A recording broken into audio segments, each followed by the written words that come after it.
Hello everyone, my name is Vinod Solanki and I will teach you English for class 6. Class 6 का हमारा third chapter है जिसका नाम है तारोस रीवर्ड। आज हम इसका सेकंड पार्ट पढ़ेंगे। आगे बढ़ने से पहले हम लोगों ने फर्स्ट पार्ट में क्या पढ़ा उसको हम रिवाइंड कर लेते हैं।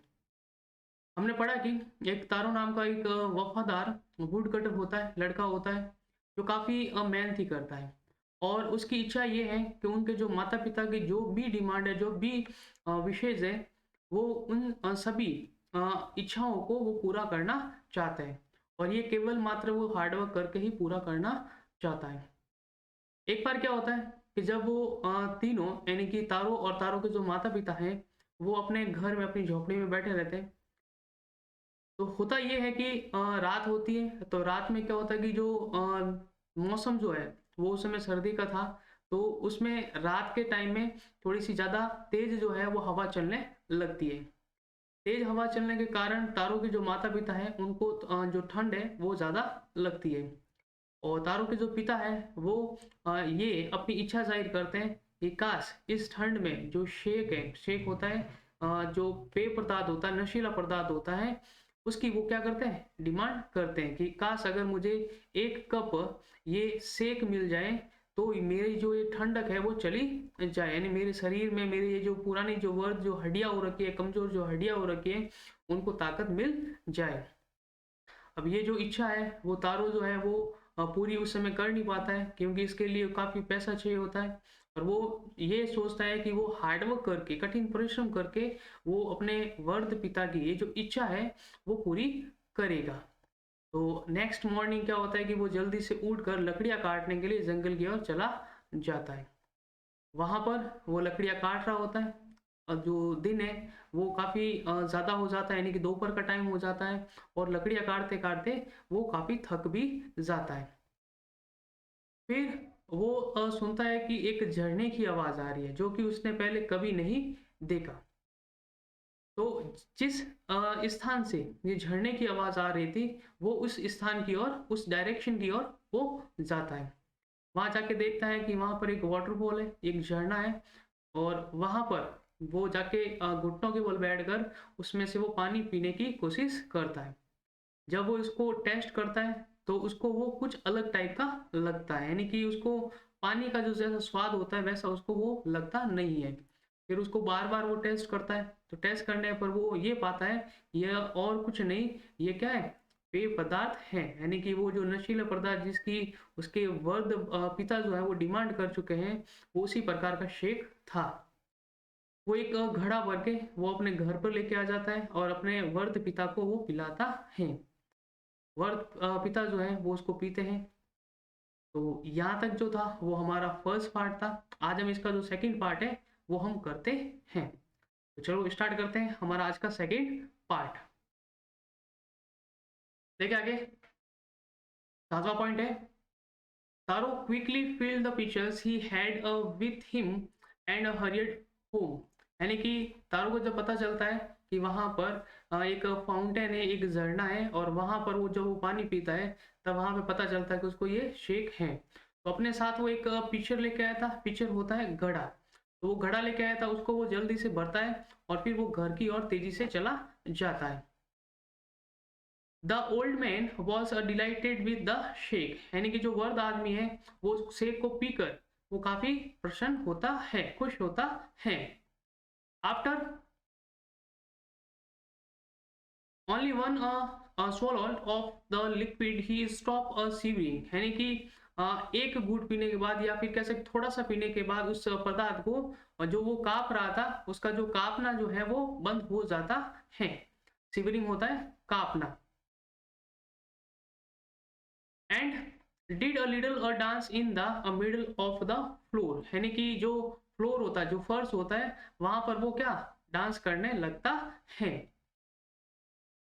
After that afternoon a neighbour stopped bye for a visit, यानी कि उस दोपहर को जो उसकी एक नेबर जो है, एक जो पड़ोसी जो है, वो घूमने के लिए मतलब ऐसे ही नॉर्मली जहाँ से वो निकल रही थी, तो वहां से वो जब जा रही थी तो वो वहां पर उस घर पर रुक जाती है।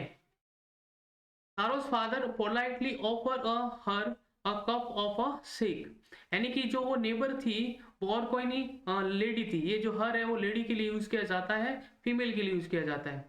तो तारो के जो पिता जो है उन्होंने विनम्रता पूर्वक, पोलाइटली यानी कि विनम्रता पूर्वक वो उसको जो ये जो शेक है, ये जो पेय पदार्थ है, वो एक कप है उसको परोसते हैं, मतलब कि उनको ऑफर करते हैं। The lady drank it greedily, यानी कि जो लेडी जो थी वो लालची पूर्वक या लालच पूर्वक वो उसको पीती है। And thank the old man, और उस वर्द आदमी को आभार व्यक्त करती है। Then Taro told her the story of the magic waterfall, उसके बाद जो तारो जो है वो उस लेडी को उस मैजिक वाटरफॉल यानी कि उस जादुई झरने के बारे में उस लेडी को वो कहानी जो है वो बताता है। Thanking them for the delicious drink she lived in a hurry, यानी कि वो इस स्वादिष्ट झरने के लिए उसका धन्यवाद कहता है और फिर वो वहां से जल्दी से चली जाती है। By nightfall she had spread the story throughout the whole village, यानी कि रात होते होते इस लेडी ने क्या किया कि पूरे गांव में ये जो मैजिक जो वाटरफॉल की जो स्टोरी है वो पूरे गांव में फैला दी। दैट इवनिंग, उस शाम, there was a long procession of a visitor to the woodcutter's house, यानी कि उस रात हुआ क्या, सब गांव वालों को जब पता चला इस मैजिक वाटरफॉल के बारे में, तो उस शाम तक जो सारे जो गांव वाले हैं वो एक जुलूस की तरह, प्रोसेशन होता है जुलूस, जुलूस की तरह सब उस वुड कटर के घर पे आ पहुंचे। Each man had the story of the waterfall, यानी कि प्रत्येक व्यक्ति ने उस वाटरफॉल की जो कहानी है वो सुनी। हैड होता है सुनना। And took a sip of the shake, और उस शेक का यानी कि जो पेय पदार्थ जो था उसकी जो सिप है, सिप होता है घूट, तो उन्होंने भी क्या किया, वो उस शेक को पिया। In less than an hours the pitchers was empty, यानी कि 1 घंटे से भी कम समय में ये जो घड़ा जो वो वुड कटर जो उस वाटरफॉल से लेके आया था वो 1 घंटे के अंदर अंदर ही क्या खत्म हो गया। नेक्स्ट मॉर्निंग, अगली सुबह, Taro started for work even earlier than the morning before, यानी कि एक दिन पहले जो वो गया था उससे पहले ही वो तारो जो है वो अपना जो काम है वो करना प्रारंभ कर देता है। He carried with him the largest of pictures he owns, for he intended first of all to go to the waterfall, यानी कि अब वो क्या करता है कि अपने साथ एक बहुत ही बड़ा जो एक घड़ा जो है, लार्जेस्ट पिक्चर यानी एक बड़ा सा जो घड़ा है वो लेके जाता है, साथ में रख लेता है और इस इरादे के साथ रखता है कि वो सबसे पहले क्या करेगा कि उस झरने के पास जाएगा और वहां से वो क्या कर लेगा, इस बड़े से घड़े को उस मैजिक जो डिलीशियस जो शेक है उससे वो भर लेगा। When, जब ही रीच इट, जब वो उस झरने के पास उस वाटरफॉल के पास जब वो पहुंचता है, he found to his great surprise of all his neighbors are there, यानी कि वो पाता है जब वो उसके पास पहुंचता है कि सारे जो उसके जो पड़ोसी उसके गांव वाले जो हैं वो पहले से वहां पर पहुंच जाते हैं और ये देखकर वो काफी सरप्राइज होता है। They were carrying pitchers, a jar, buckets, anything they could find to hold the magic shake, यानी कि जो गांव वाले हैं ये जो पड़ोसी जो हैं वो अपने साथ घड़े लेके आते हैं, जार यानी कि जो बर्तन होते हैं वो लेके आते हैं, बकेट यानी कि जो बाल्टी है वो लेके आते हैं और इनके अलावा जो दूसरे जो बर्तन वगैरह है जिसके अंदर जो मैजिक शेक जो है वो होल्ड करके घर पे लेके जा सकते हैं, डाल के घर पे लेके जा सकते हैं, वो सारे वो बर्तन जो है वो अपने साथ कैरी करके लेके आए। देन वन विलेजर्स नेल्ट, यानी कि उसके बाद एक गांव वाला जो है वो नेल्ट नेल्ट यानी कि झुकता है, यानी कि उस वाटरफॉल के पास जाके वहां पर वो घुटनों के बल झुकता है। And held his mouth under the waterfall to drink, और अपना जो मुंह जो है वो उस वाटरफॉल के पास जाकर खोलता है ताकि जो वाटरफॉल का जो वो शेक है या जो पानी जो है वो उसके मुंह में आ सके, पी सके वो। He drank again and again, फिर उसने क्या बार बार उसको पिया। एंड देन साउटेड एंग्रीली, और फिर उसके बाद वो गुस्से में चिल्लाने लगा। साउटेड होता है चिल्लाना, एंग्रीली यानी कि क्रोध होना या गुस्सा होना, तो वो गुस्से में चिल्लाते हैं। वाटर यानी कि पानी, नथिंग बट वाटर, यानी कि और कुछ नहीं, ये पानी है। यानी कि वहां पर जब वो पीने जाते हैं, ठीक है, उस शेक का जब वो आनंद लेना चाहते हैं, तो उनको पता चलता है कि और कुछ नहीं है, तो क्या है, पानी है। अदर्स आल्सो ट्राई, यानी कि जो दूसरे जो गांव वाले जो थे, जो वहां पर पहुंचे थे, वो भी वो क्या करते हैं, ट्राई करते हैं, कोशिश करते हैं, नहीं उसको पी के देखते हैं कि ये जो गांव वाले ने जब पिया था कि उनको लगा कि पानी है, क्या ये सच में है या नहीं। But there was no shake, only cold water. लेकिन जब दूसरे जो गांव वाले जब वो भी ऐसा ट्राई करते हैं उसको पीने की, तो वहां पर कोई शेक नहीं था, बल्कि यहाँ पर तो क्या, एक शीतल जल ही था, मतलब कि ठंडा पानी ही था। We have been tricked, shouted the villagers, यानी कि जो गांव वाले हैं वो चिल्लाते हुए कहते हैं कि हमें क्या, मूर्ख बनाया गया है, यानी कि हमारे साथ धोखा किया गया है। वेर इज तारो, यानी कि तारो कहाँ है। Let us drown him in this waterfall, और वे गांव वाले कहते हैं कि उस तारो को क्या करेंगे, हम डुबोकर मार डालेंगे। कहां पर मारेंगे, इसी वाटरफॉल में। ड्राउन होता है डुबाकर मारना। बट लेकिन Taro had been wise enough to sleep behind a rock when he saw how things were going. लेकिन तारो भी क्या होता है, एक चतुर व्यक्ति होता है, चतुर लड़का होता है, और वो एक रॉक के पीछे, एक पहाड़ी के पीछे वो छुपा रहता है, और ये इस सारे मामले को वो देखता है कि क्या इस मामले में रंगढंग हो रहा है। अगर वो उसी समय उनके सामने चला जाता, तो हो सकता है कि गांव वाले जो हैं वो उसको मार डालते। He was nowhere to be found, तो गांव वालों को वो कहीं पे भी नहीं मिलता है।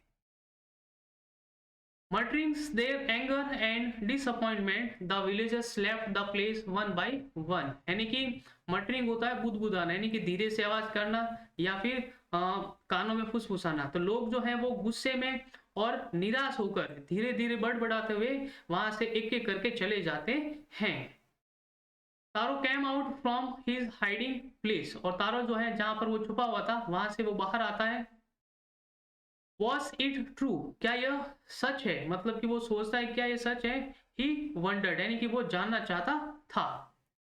Was the sex a dream, यानी कि वो सोचता है कि क्या ये सेक का जो उसको है, क्या उसको सपना आया था। Once more he caught a little liquid in his hand and put it to his lips। यानी कि एक बार फिर से वो क्या करता है कि अपने हाथ में उसी लिक्विड को वो थोड़ा सा लेता है और अपने होठों पर, यानी कि पीने के लिए लगाता है और उसको पीता है। It was the same fine shake, जब वो तारो इसको पीता है तो उसको तो वही वो स्वादिष्ट जो पेय पदार्थ है वो सेम ही लगता है। यानी कि उसको जो है वो पानी जो है वो लगता ही नहीं। जो गांव वालों ने उसको पिया था तो उनको लगा कि ये तो क्या ठंडा सा पानी है, लेकिन उस तारो को ऐसा नहीं लगता, उसको तो यही लगता है कि ये क्या है, शेक है। To the thoughtful son the magic waterfall gave the delicious shake, यानी कि एक विचारशील पुत्र होने के नाते ये जो मैजिक जो वाटरफॉल जो था वो उसको स्वादिष्ट शेक ही दे रहा था। To everyone else it gave only cold water, लेकिन सभी लोगों ने क्या कहा था, ये एक ठंडा पानी है। The story of taro and his magic waterfall reach the emperor of Japan, यानी कि तारो और उसके इस जादुई झरने की जो कहानी है वो जो जापान के जो एम्परर है, जो सम्राट है, इस कहानी के बारे में उनको पता चलता है। He sent for the young woodcutter and rewarded him with 20 pieces of gold for having been so good and kind। यानी कि जो जापान के जो सम्राट हैं वो उस यंग वुडकटर को बुलाते हैं और उसको 20 जो सोने के जो गोल्ड है, यानी कि सिक्के जो हैं वो उसको उपहार रूप में देते हैं। वो इसलिए देते हैं क्योंकि ये एक अच्छा लड़का था और दयालु लड़का था, क्योंकि ये अपने माता पिता की जो इच्छा है उनको पूरा करने की कोशिश करता था, और वो भी ऐसे कि हार्डवर्क करके वो इस इच्छाओं को पूरी कर सके। ऐसा नहीं कि वो बेईमानी करके, चोरी करके, वैसा उसका कोई भी किसी भी प्रकार का इरादा नहीं था। तो इसलिए उसके जो जापान के जो सम्राट है उसको उपहार स्वरूप ये गोल्ड के जो कॉइन है वो देते हैं। Then he named the most beautiful fountain in the city after तारो, यानी कि उस नगर में जो सबसे जो सुंदर जो फाउंटेन जो था वो उस तारो के नाम के आगे रख दिया, यानी कि उस फाउंटेन का नाम तारो रख दिया। दिस शेड द एम्परर, और इसके लिए उन्होंने सम्राट ने ये कहा कि भाई ऐसा उन्होंने क्यों किया, ऐसा रीजन इसलिए था, was to encourage all children to honor and obey their parents, यानी कि वो उन्होंने ये इसलिए किया ताकि जो दूसरे जो बच्चे हैं उनको प्रोत्साहन मिल सके।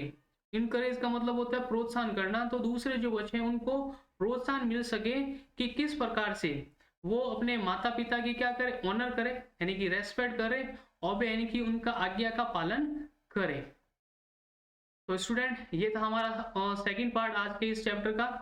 तो आई होप कि ये वीडियो जो है वो आपके लिए यूजफुल है, आप भी अपने जो पेरेंट्स हैं उनके लिए अच्छा करें, कुछ उनका सम्मान करें, उनकी आज्ञा का पालन करें।